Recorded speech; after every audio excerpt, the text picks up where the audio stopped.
जो अंतः को समृद्ध करता है। इस जगत की सारी उपलब्धियां बहुत सुंदर हैं, लेकिन इस जगत की उपलब्धियों के बाद भी भीतर की रिक्तता तो उतनी ही बड़ी खड़ी है सामने। इस जगत की हार तो हार है ही, जीत भी हार से ज्यादा कोई बड़ी नहीं है। तो कहता है कि दीदी माँ $10,000 मिले, वसीयत विरासत। तो फिर लगा कि चलो पत्नी को मना लिया, जुए घर में जाएंगे, जरा दुगना तिगना चौगुना करेंगे। तो पत्नी भी राजी हो गई और 10,000 को एक से शुरू किया, रात तक $2 रह गए, सारा लुट गया। और फिर पत्नी से कहा कि सुनो, घर जाना है तो कुछ वाहन पे भी तो खर्चा लगेगा ना, तो $2 बचा लेता हूं। पत्नी कहती है जैसी तेरी इच्छा। खाली होके बाहर निकला, फिर पत्नी को कहता है कि सुनो, आज पैदल भी तो चल सकते हैं घर, ये 2 को भी लगा के देख ही लेता हूं। पत्नी बोली तेरा दिमाग खराब हो गया, मैं घर चली, तू जो मर्जी कर। लौट के वो जो 2 बचे थे ना, उसको भी दांव पे लगाए और पता है जीतना शुरू हो गया।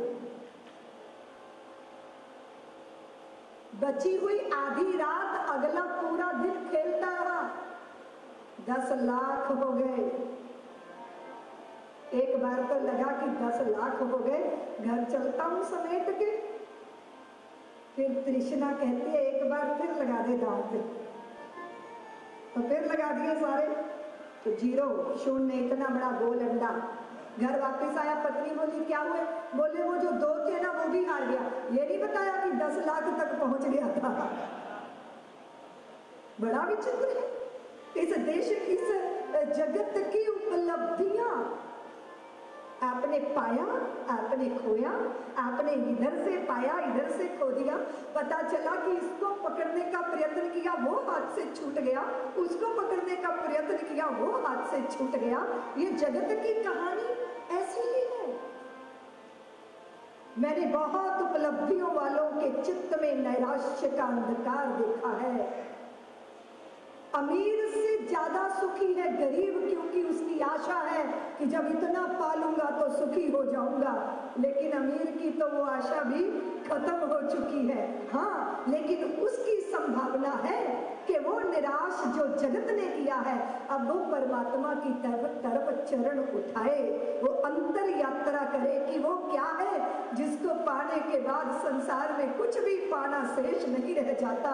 वो क्या उपलब्धि है जिसको पाकर फकीर हो जाता है चित्त, और कहीं ना कहीं अमीर भी हो जाता है चित्त। वो क्या है? वो है प्रभु का अंचल, वो है अपने स्वरूप का अनुसंधान, वो है वह परम सत्ता के साथ जुड़ना, जिसको पाने के बाद जीवन धन्य होता है, कृतार्थ होता है। इसलिए राम के नाम की बहुत महिमा भारत के अंदर गाई गई। आप ये मत सोचिएगा कि पदार्थ का महत्व नहीं, लेकिन पदार्थ का महत्व होते हुए भी उसकी अपनी एक सीमा है। भौतिकता की अपनी एक सीमा है, वो शिखर नहीं हो सकता मनुष्य के जीवन का। अध्यात्म ही निमंत्रण दे रहा है, तो गहरी प्यास आपको निमंत्रण दे रही है, चलो परमात्मा के सागर की तरफ अग्रसर हो जाइए और उसकी बात सुनिए, उसकी चर्चा में पढ़िए और सत्संग करने चलिए। यहाँ शंकर भगवान सती को लेकर सत्संग करने गए हैं और मैं त्रेता युग का जरा झरोखा खोलती हूँ, आप जरा उसमें झांक कर देखिए कि शंकर जो है सती को लेकर चले हैं राम कथा श्रवण करने के लिए।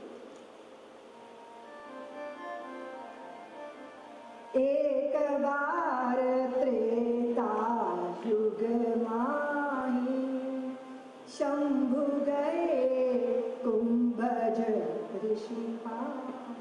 बाबा ने अगस्त मुनि को कुंभज ऋषि कहा, जो घड़े से पैदा हुए वे कुंभज अगस्त का नाम लेंगे तो वो महिमा उनकी 7 सागर पार कर जाने वाले अगस्त नहीं, घड़े में से जिनका जन्म हुआ वे कुंभज ऋषि। एक बार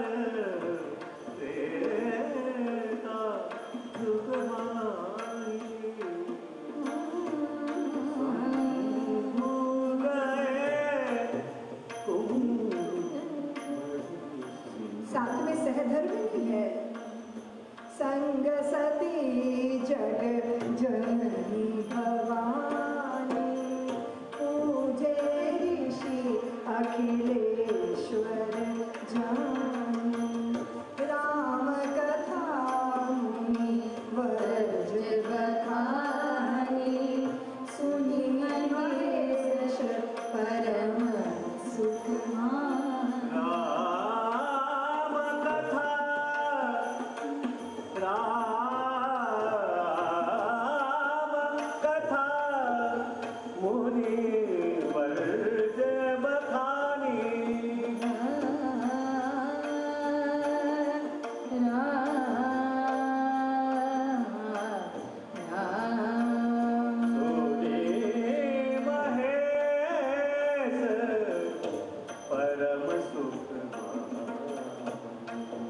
सती साथ में है लेकिन कथा श्रवण की है शंकर भगवान ने, और बहुत ही परम धन्यता के साथ। देखिए श्रवण करना कैसे अलग अलग होता है। आप हाजिर हैं और फिर भी गैर हाजिर हैं। आप देह से हैं यहाँ लेकिन मन से फरार हैं। और सुनना जिसके प्रति और जिसके द्वारा उसके प्रति अगर श्रद्धा का भाव नहीं तो सुनना नहीं होता।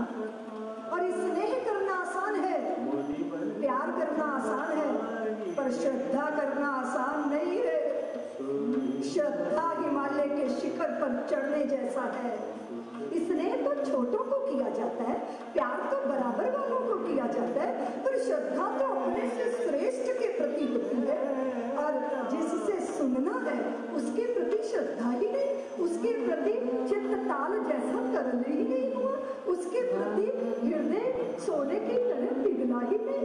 मन में आया है ये ऋषि कैसे है, ये तो भगवान को देखकर उठकर खड़े हो गए, ये तो मेरे पतिदेव को दंडवत प्रणाम कर रहे हैं, ये तो हमें ऊंचा आसन दे रहे हैं, इनसे भला क्या कथा सुन ले, ये भी कोई कथा सुनाएंगे।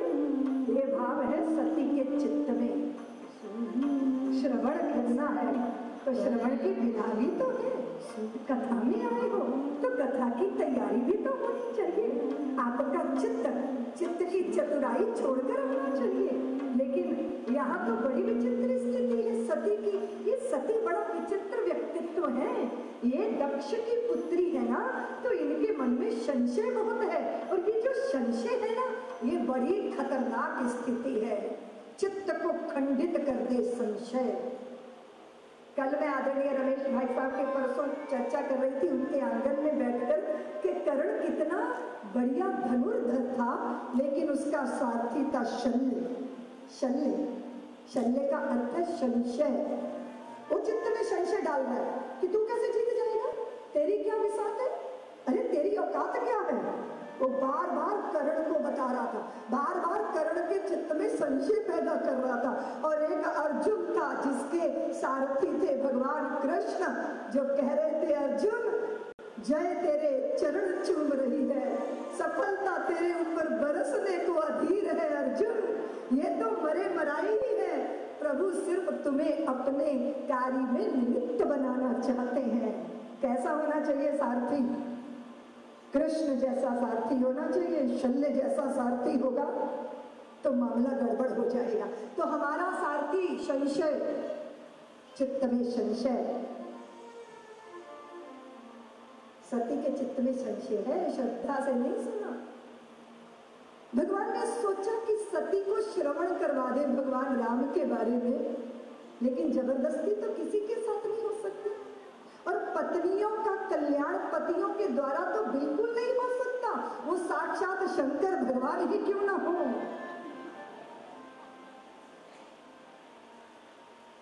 सोच रहे हैं भगवान कि चलो ऐसा है कि इसको श्रवण करके तो बात बनी नहीं, अभी त्रेता युग चल रहा है, प्रभु की लीलाएं हो रही है, चलो भगवान का दर्शन करा देते हैं। अब दर्शन, देखने और दर्शन में फर्क होता है बंधु। हमारे यहाँ आगरा लोग ताजमहल देखने जाते हैं और वृंदावन बिहारी जी के दर्शन करने आते हैं। देखने और दर्शन में फर्क है। दर्शन श्रद्धा से दर्शन स्नेह से, दर्शन प्रेम से, दर्शन विश्वास से, दर्शन धन्यता से, दर्शन जीवन के समग्रता से दर्शन। और जब दर्शन हो जाए तो जीवन धन्य होता है। और यहाँ दर्शन करने के लिए भी दृष्टि चाहिए। भारत के संत हुए नामदेव रोटी बना के रखते जा रहे थे, एक कुत्ता आया रोटी उठा के चल दिया, तो वो उसको मारने के लिए डंडा लेके नहीं दौड़े, उसके पीछे घी का कटोरा लेके चलने लगे। नामदेव ने बनाई रोटी, कुत्ते ने उठाई, पीछे घी का कटोरा लिए जा रहे। प्रभु रूखी तो ना खाओ, थोड़ा घी भी लेते जाओ। कैसी शक्ल बनाई तूने स्वान की, मुझे ओढ़नी ओढ़ा दी।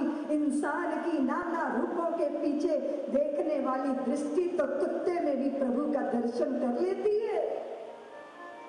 एक नाथ गंगोत्री से चले थे, गंगा जल लेकर शंकर जी को चढ़ाएंगे, अभिषेक करेंगे और पहुंचेंगे रामेश्वरम। लेकिन मार्ग में ही गधा मिल गया प्यासा, जल पिला दिया उसको।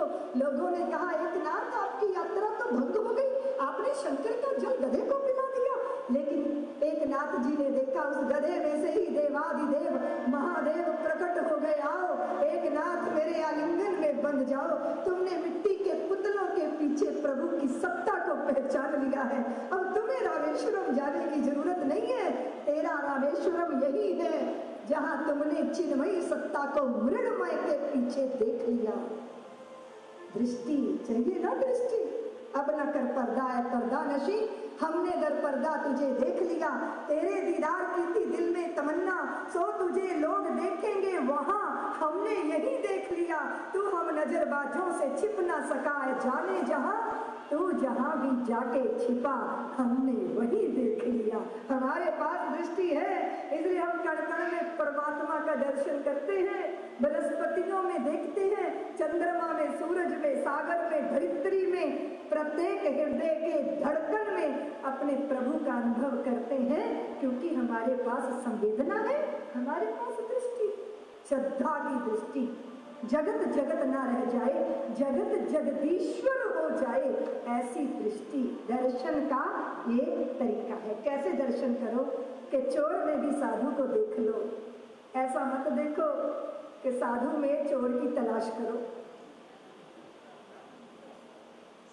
कैसा देखोगे? चोर में भी कहीं साधु देख लो। कुछ ऐसा देख लो कि कांटे ना दिखे, तुम्हें पुष्प दिख जाए। कुछ ऐसा देख लो कि जीवन की धन्यता दिख जाए। बाहर बगीचे में गए हो ना, तो बिल्व के पत्र देख लो, तुलसी की मंजरी देख लो और हरी हरी दूबा वो देख लो। गणपति को बहुत प्यारी लगती है, सुरंग पुष्प देख लो। अरे कांटे देख रहे हो, जीवन के दूषण देख रहे हो। देखना है तो जीवन के भूषण देखते, जीवन की मधुरता देखते, सामने वाले स्वभाव का सौहार्द देखते, सामने वाले की सौमनस्यता का दर्शन करते, सामने वाले की सज्जनता देख लेते। तुम तो सज्जन में भी दुर्जन की तलाश कर रहे हो। क्या देख रहे हो? अधूरा गिलास देख रहे हो, भरा क्यों नहीं देख रहे? खिले पुष्प क्यों नहीं देख रहे? जीवन की प्राप्तियों का दर्शन क्यों नहीं हो रहा? जीवन की धन्यता का बोध क्यों नहीं हो रहा? क्योंकि दृष्टि नहीं है, भाव नहीं है। तो दर्शन करवाना चाहते हैं भगवान सती को, और जैसे ही वहां से चले हैं, भगवान ने देखा राम रुदन कर रहे हैं जानकी के लिए। हे श्रेणी, हे वनस्पति, हे हरि धरित्री, हे हरितिमा, मेरी कहाँ है, मेरी जानकी कहाँ है, मेरी सीता कहाँ है? और भगवान ने देखा कि लीला हो रही है, मैं बाधा नहीं डालूंगा वहीं से। मधुकर श्रेणी तुम देखी सीता। भगवान